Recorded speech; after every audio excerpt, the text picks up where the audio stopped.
What happened in day one of F1 testing?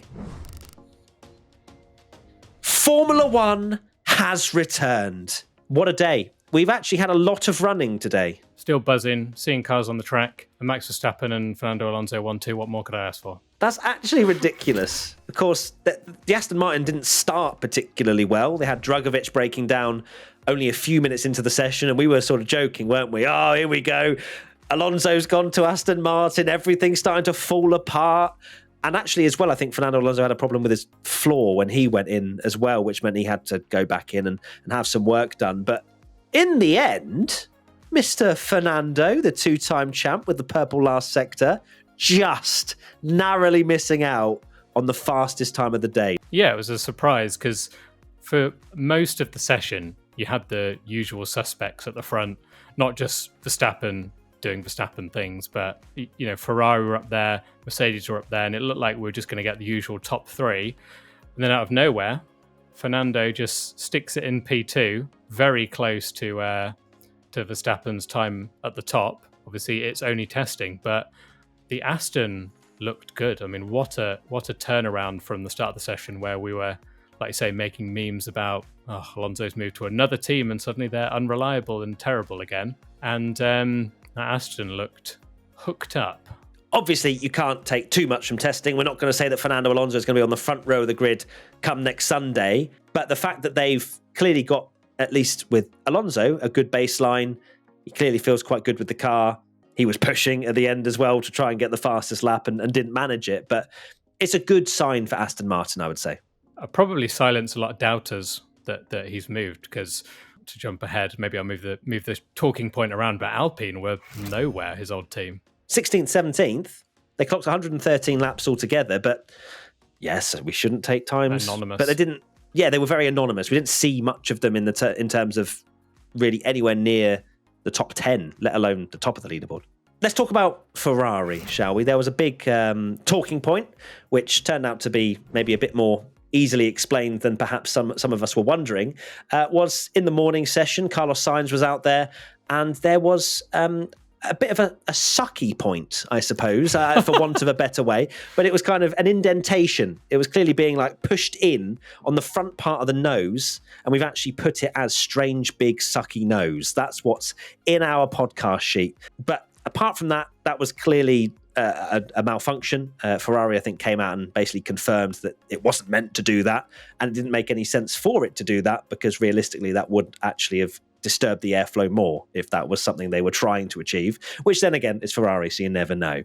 But they looked quite good, third and fourth. It's so funny in testing that every time something weird happens, you assume it's some crazy innovation. And yeah, all of us were in chat like, is this the new DAS? Like, what on earth is that? And then it's just the fact that the nose wasn't working properly. Also, whilst we're talking about Ferrari, it's probably worth mentioning Sainz making the same mistake, I think, 3 times. Pretty much the only real action in the sense of that, and maybe a lot of lockups into the double left-hander downhill turn 11, I want to say. Apart from that, we didn't see any crashes.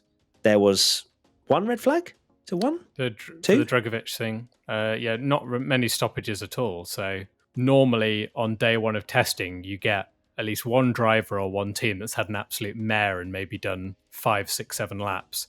But what's the fewest laps was Drugovich, I believe, on 40. Yeah, Drugovich on 40 laps. Norris did 40 laps, and they both had quite big problems and were in the pits for quite a while. So for them to still do 40 laps is very impressive. So we now move on to McLaren. They struggled again. They had some brake problems with Norris. Maybe that was something to do with it being in the daytime, because they seemed to run a bit better, didn't they, in the night? Obviously, cooler conditions. And Norris did end up P5, which was a nice lap time. 92 laps in total for McLaren, which is probably on the lower end, if not maybe the least. What's Aston Martin? Yeah, even Aston Martin's 100. So probably, I think McLaren probably did the least amount of laps of anyone. But it's not like it's McLaren Honda days and where they were doing 10 laps or 5 laps or even 0 laps in a test session. 90 odd is still a decent amount of data collection. It was very, very, very concerning at one point when you had Piastri down right at the bottom, second from last because Perez didn't do any running, so Piastri 18th. And then Norris went out, and it sounded like there was problems again. Not had confirmation, I don't believe yet, but there was talk of it could be the brakes, and they were also taping up the kind of wheel brows. It was very concerning, and you saw Lando getting out the car and looking annoyed, and we were talking about it, weren't we, on stream, going, when is Lando gonna get the car he deserves for his talent and be able to show what he can do, and if it's going to be another disaster like it was last year at Bahrain. But at the end of the day, P5 looks pretty good. Speaking of teams that maybe looked all right, Williams, out of nowhere, especially in Alex Albon, 7th fastest today. It looks very nice. 74 laps on the board for him as well. Alongside him, of course, Logan Sargent, or should I call him Logie Sarge, as F1 tweeted his name or nickname as. He finished 10th. Williams did 149 laps, so right up there with the top of the mileage, which they can be very happy with, I'd say. I think it's great that Williams came straight out the blocks performing well. Albon was up in kind of P3, P4 in the morning session, putting in quick lap times, and to be able to do it straight away was very impressive. A very decent job from Williams for sure. Porpoising. Ferrari seemed to be bouncing around at certain points. It wasn't a consistent bouncing around, but clearly when they were changing the setup of the car, there were moments when, especially Charles Leclerc, was bouncing around quite heavily. There were other cars as well, but I wouldn't say it's anywhere near the level of what we saw previously. Mercedes, I think, were bouncing around a bit as well. Yeah, a little bit.